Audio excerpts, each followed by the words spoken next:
హబక్కూకు గ్రంథం 3వ అధ్యాయం 17-18 వచనాలు చూసుకుంటే, అంజూరపు చెట్లు పూయకుండాను, ద్రాక్ష చెట్లు ఫలింపకపోయినను, చేనులోని చెట్లు పైరు పంటకు రాకపోయినను, గొర్రెలు దొడ్డిలో లేకపోయినను, శాలలో పశువులు లేకపోయినను, నేను యెహోవా యందు ఆనందించెదను, నా రక్షణకర్త అయిన దేవుని యందు నేను సంతోషించెదను.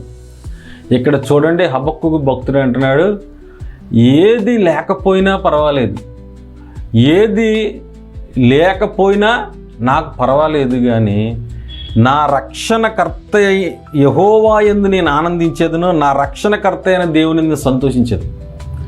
ఆయన సంతోషము, ఆయన ఆనందము ఏంటంటే దేవుడే. కాబట్టి మనము కూడా మన రక్షణకర్త అయిన దేవుని యందు మనం సంతోషించాలి.